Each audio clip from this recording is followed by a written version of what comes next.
Bo Nix was one of the biggest winners in week one of the preseason. What is his upside in Sean Payton's offense? All that and more in this episode of the Locked On Dynasty Football Podcast.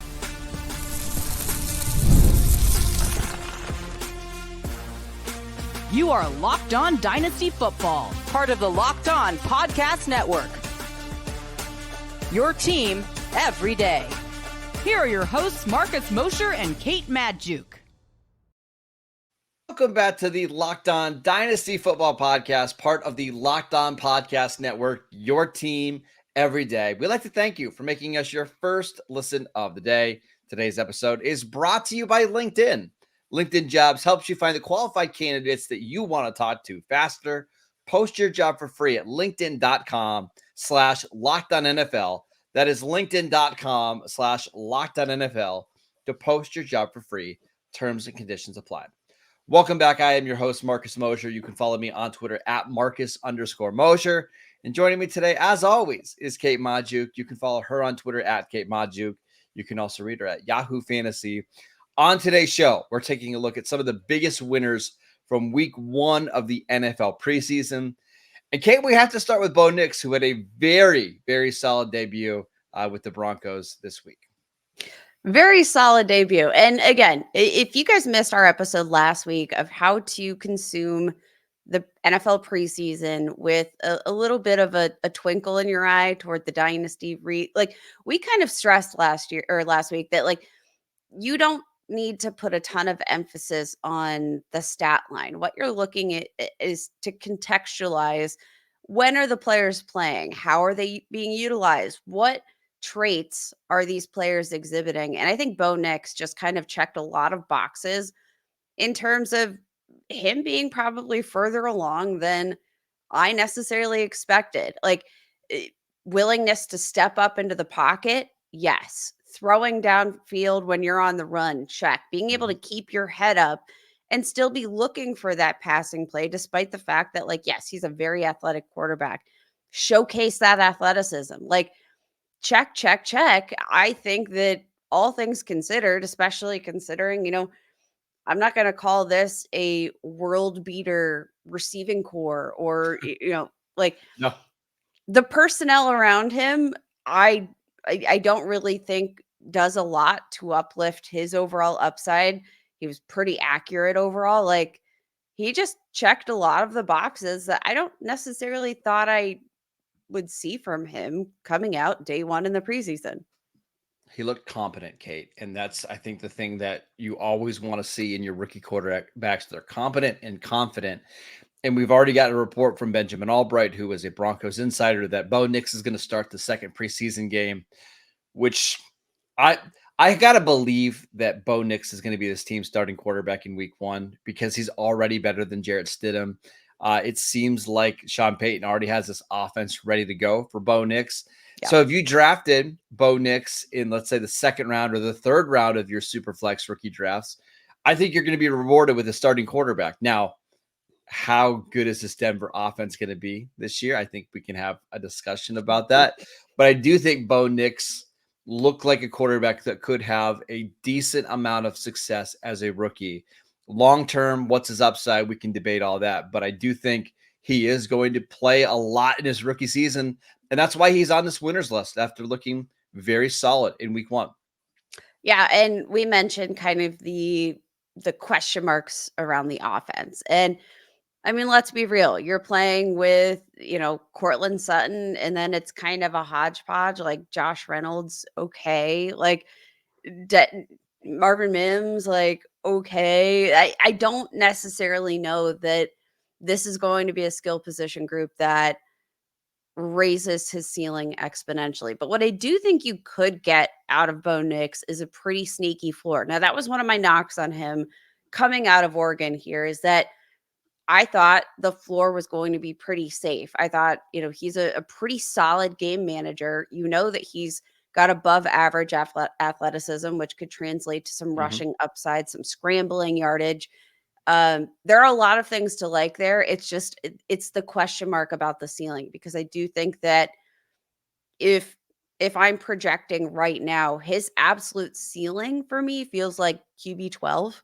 So he's still an Sounds asset about that I'm right. really only looking at in these 2 quarterback super flex formats. But again, when you're looking at the eye test here, Bo Nix passed it with flying colors. You mentioned the competence and the confidence. Both of those were big, big wins for Nix here in week 1. I agree. I was impressed. I really did not expect him to look this good. I mean, he came from a very gimmicky is the wrong word, but a very wide open offense at Auburn and when he went to Oregon, right? Like it's just I was worried about the transition to the NFL, but Sean Payton has always preached a lot of confidence in Bo Nix. Maybe this could be a quarterback that would it shock you, Kate, if Bo Nix had the best fantasy season among all the rookie quarterbacks this year? I mean, yes, because we have Jaden Daniels who's gonna light the world on fire with his Yeah, because of the rushing, you're right.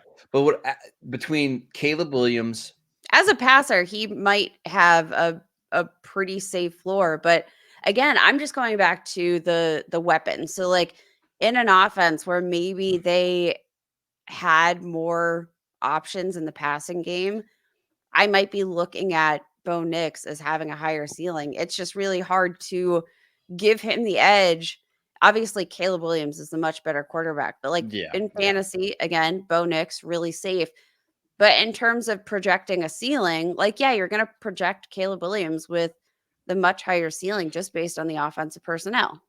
And I just want to say this before we move on. I was impressed by most of the rookie quarterbacks. Drake May is the only one that Yes. didn't play a lot. He only played one series before they sat him. I thought Caleb Williams looked awesome. Like he's going to be a problem for teams in the NFC. I thought JJ McCarthy really bounced back after his interception. I think he's still a little bit further away than some of these other quarterbacks. And I wouldn't Yep. be surprised if Sam Darnold starts the year there. Thought Jaden Daniels looked good. I thought Michael Penix looked really good for Atlanta. And it seems like they would be foolish not to have him on the field during the 2025 season. This quarterback class, again, I know it's 1 week of the preseason, but I was pretty impressed.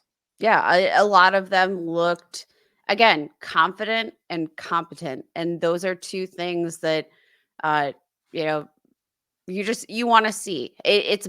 It's great when you see the confidence and competence. It's really bad when you don't see either. So Yeah. yes, take everything with a grain of salt, but Again, it's all just a things preseason. considered, yeah, I walked away generally impressed. None of these rookie quarterbacks gave me the ick yet. That's a great way to put it. That only you can put it. Yeah, very impressive showing for the rookie quarterbacks. Now the key here is can you improve in week 2? That's what all these coaches want to see is you getting better and better each week. We will make sure that we check in on all these rookie quarterbacks at this time next week. Okay, let's talk about some running backs because you and I were both impressed by a different Giants running back, which says maybe something about the Giants offensive line being better. Let's talk about Eric Gray and Tyrone Tracy next. This episode is brought to you by LinkedIn. When you're hiring for your small business, you want to make sure that you find quality professionals that are right for the role. That's why you have to check out LinkedIn Jobs. LinkedIn Jobs has the tools to help you hire the right professionals for your team faster and for free. LinkedIn isn't just another job board. LinkedIn helps you hire professionals that you can't find anywhere else, even those who aren't actively searching for a new job, but might be open to the perfect role. In any given month, over 70% of LinkedIn users don't visit other leading job sites. So if you're not looking on LinkedIn, you're looking in all the wrong places. On LinkedIn, 86% of small businesses get a qualified candidate within 24 hours. Hire professionals like a professional on LinkedIn. Post your job for free at linkedin.com/LockedOnNFL. That is linkedin.com/LockedOnNFL to post your job for free. Terms and conditions apply. Welcome back to the Locked On Dynasty Football Podcast. We'd like to thank you for making us your first listen today. For your second listen, go listen to the Locked On Fantasy Football Podcast. Get daily insights to the best redraft strategies so that you can win your league this season. Part of the Locked On Podcast Network, your team every day. All right, Kay, let's talk about the Giants running backs. I think everybody assumed when Saquon Barkley left to go to the Eagles in free agency, that the Giants were just going to have a disaster of a backfield. And again, we're through one preseason game, so we don't want to overreact, but it does seem like they have some talent in the backfield. I think that they do. And let's talk about this because we, in our pre-show planning, came to the table each with our own Giants running back. I was impressed most by Tyrone Tracy, though I do want to give you some credit here, Marcus. Eric Gray was the guy that came to the table with more of the box score performance. But I'm going to call Tyrone Tracy the ultimate winner here because just looking at when he played, he is the clear backup running back to Devin Singletary here. Played with the first team, played over Eric Gray. And you look at just his overall efficiency metrics, was pretty darn efficient in terms of missed forced tackle rate, in terms of yards after contact, showed a ton of wiggle. And I thought showed some pretty solid vision. I think that he not only maybe has the easiest pathway to, being the RB2 on this offense, but I also think when you're looking between Gray and Tracy, I think there's a lot more upside here with Tracy to truly take over that entire backfield. I don't think anybody's looking at Devin Singletary, despite his ties to Brian Dable, it's really hard to look at him as a guy that can't be usurped from his role. Yeah, so just a little background on Tyrone Tracy. We covered him pre-draft, but not everybody might be familiar with his story.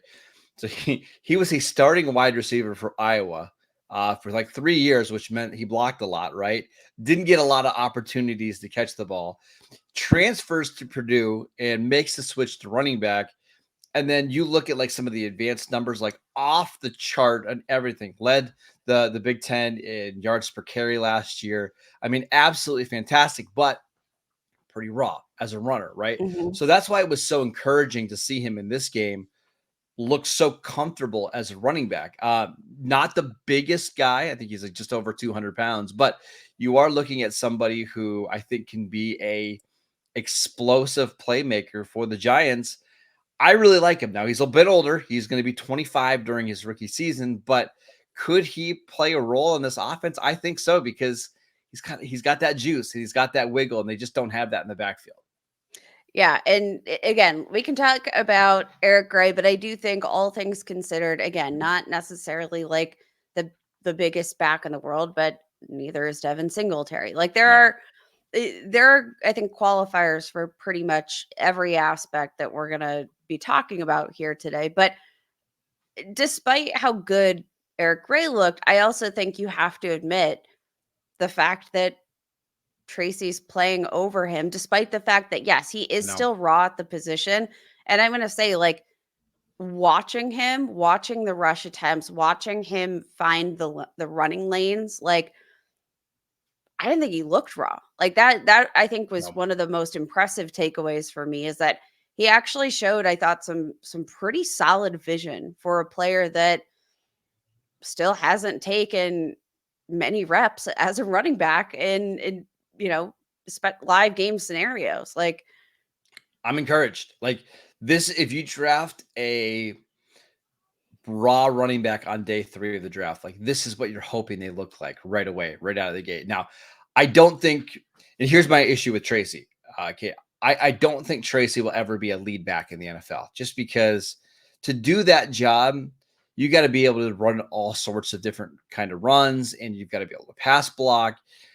I just don't know if he's that type of player. However, I do think he is somebody that could get on the field right away, because he's a really good pass catcher and he's got the athleticism to make to create home run plays. So I think Tracy has done very well to give himself a chance to have a role in this offense. But the reason I like Eric Gray is, of the top 3 running backs on this team, I think Gray has the best combination of power, speed, home run ability. And we saw it in the preseason game on Friday. He had 98 yards on 8 touches, including a 47-yard touchdown, 4 for 47, I believe, in the passing game. I just think Eric Gray, who is a who was a day 3 pick by the Giants in the 2023 draft, who I really like coming out of Oklahoma. I think he is somebody that projects as an every down back. Devin Motor Singletary has not been the most durable running back in the league. He's also incredibly small. I think if Singletary were to go down, or whether, maybe he just doesn't have the juice anymore, I think it'd be Eric Gray that would be the starting running back with Tyrone Tracy rotating in. But it's hard not to be impressed with both of these guys. And maybe that is another point you made, is like maybe this offensive line is juicing up a little bit. They And certainly that's look just, better in this game. and that's again kind of TBD on how that shakes out long term and what that looks like. But that's just good for the offense in general. I know offensive line doesn't necessarily score you fantasy points per se, but it's kind of the crux of, competent, baseline competent quarterback play, as long as the quarterback himself is baseline competent. But setting up the run, setting up pretty much the offensive line sets the tone for the offense. So offensive line trending up, even though there are questions in this offense, generally speaking, just gonna be a good thing. But I'm still betting on Tyrone Tracy. I just want to mention right now the prices for the Giants running backs in dynasty leagues. Now, this is July ADP. I'm sure it's shifted a little bit, but Devin Singletary being drafted as RB 44. We have Tyrone Tracy being drafted as RB 56. And then you have Eric Gray being drafted well beyond that at RB 77. I'm not the biggest Devin Singletary fan. I haven't been. I think he's going to be a fine runner for the 2024 season. But if you're in a big bench league, I don't think it's a bad strategy to just grab both Gray and Tracy, stash them at the back of your bench, and just see what happens. I do think the Giants offense is going to be better. I'm just not sure which one of these guys is going to end up becoming the lead back there. I think all points are fair, but again, like I'm going to chase the upside here, Marcus. And I don't think even you could deny that Tracy's the guy with the upside. Yeah, I just think Gray has the potential to be more of the every down back. So maybe that's where the upside comes from, is just he has the upside to have the most volume. But in terms of like explosiveness, yeah, it's Tracy. It's Tracy. Yeah. All right, let's stay in the NFC East and talk about a tight end that we love pre-draft that's already making plays for his respective team. Let's discuss Ben Sinnott next.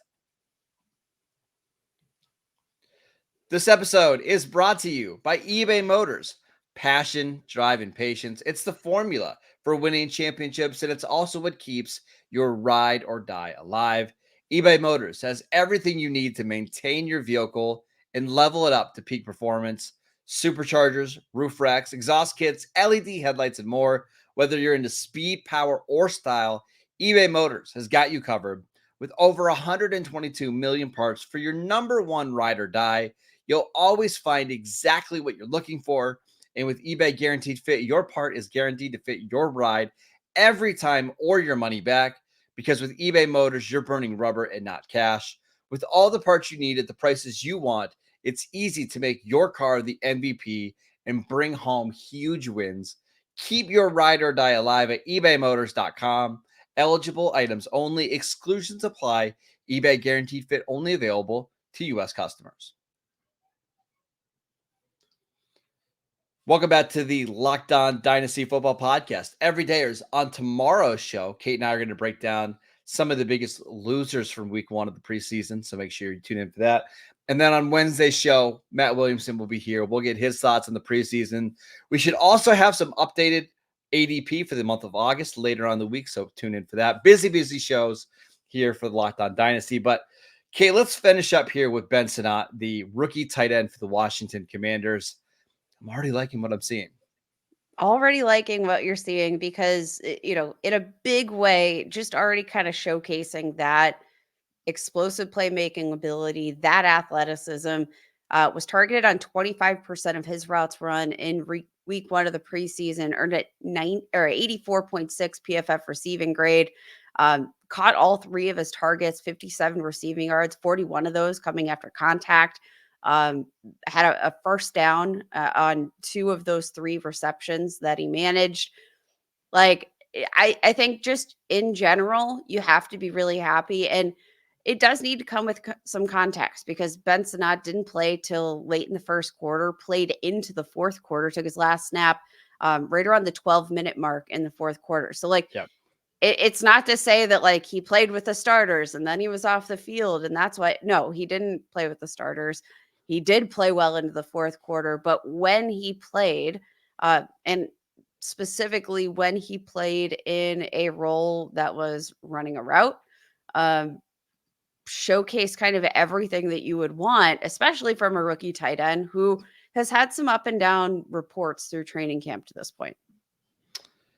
I was impressed because one of the things we liked about Ben Sinnott coming out of Kansas State was his ability to make plays after the catch, right? And like that's if he's going to win in the NFL and if he's going to make it, it's going to be because he can make plays after the catch. And you just saw like on his first reception down the middle of the field, which is encouraging, right? Being used vertically rather than horizontally, and then just ripping off defenders, right? And yes, I get it. Like he's not playing with the starters. I understand that. But we saw somebody like Trey McBride last year in year 2 playing behind Zach Ertz in the preseason and even early in the season. I'm sure you remember, Kate, this like Zach Ertz got like double-digit targets in week 1 or week 2, and it took a while for Trey McBride to eventually get that role. So I'm not super concerned about the snaps in week 1 of the preseason. I'm more concerned about how he looked, and he looked awesome. Like I as a Cowboys fan, this makes me nervous that like the Commanders got a tight end because they already have really good weapons, and now you're giving them a tight end that can be a vertical threat who can make plays after the catch. I think Ben Sinnott's going to be a weapon. Yeah, and he's 22 years old. Like, let's say that he just turned 22 years old a couple of months ago here. Over the past 2 seasons at Kansas State, 76th percentile in PFF receiving grade, 89th percentile in separation percentage, 76th percentile yards per route run, 60th percentile in yards after the catch per reception. Like, there was a lot to like, and he checks all of those boxes. He was a productive tight end. Despite again being so young, he was productive in college. He checks every single mark in terms of athletic ability. Check, check, check. Yeah. And I think he's going to have the opportunity to overtake Zach Ertz, which is funny that you mentioned Trey McBride overtaking Zach Ertz because Zach Ertz is the starting tight end here for the Washington Commanders. So maybe the key to this all is just Zach Ertz from now until the end of time continues to switch teams every year. And then he is there for the next big breakout tight end. Well, it started with Dallas Goedert, right? He was playing ahead of Dallas Goedert, and then last year he went and played with the Cardinals, and then he got cut and went and played with the Lions, and then Sam LaPorta broke out, right? Now it's Ben Sinnott's turn. So yeah, it just can we get like Zach Ertz on the Packers and have him play ahead of like Luke Musgrave for 2 weeks? All roads lead through Zach Ertz at the tight end position, apparently. And so I think we just I don't know. I need like some stat that we can configure to make to prove that Zach Ertz is apparently the preceptor to every single breakout tight end. And you know what? You know why? Because he's a really good tight end. So yeah, if you're learning behind Zach Ertz, I'll take that as a win. But Ben Sinnott, a guy that we really liked, coming out in the pre-draft process, landed in a situation that I think like this is an ascending offense with a quarterback, a starting quarterback that I thought looked pretty darn good here in the preseason, offers so much versatility both as a passer and as a rusher. And, it's Terry McLaurin, Jahan Dotson, kind of this dart throw right now. They're moving him into the slot, which is a very interesting transition. But like, there's no clearly defined number 2 receiver in this offense. And the depth chart, from 2 on out is a bit of a question mark. Like the opportunity is so wide open here in this ascending offense, and the upside for a guy who profiles like Ben Sinnott, who's 22 years old with that level of athleticism, already, productive in college as a receiver. Yes. Yeah. Yes. really quickly before we head out, I just wanted to throw out some names that impressed me over the weekend. We don't have to talk about all these guys individually, but Tank Dell looked healthy, explosive. Not only Yeah. did he have the nice touchdown reception, he was also the starting punt returner, had a 22-yard punt return. I thought he looked really good. I was going to mention, who was the other one? Oh, we should mention Hollywood Brown got hurt. I think that's just going to give Yes. Rashee Rice more targets with the Chiefs.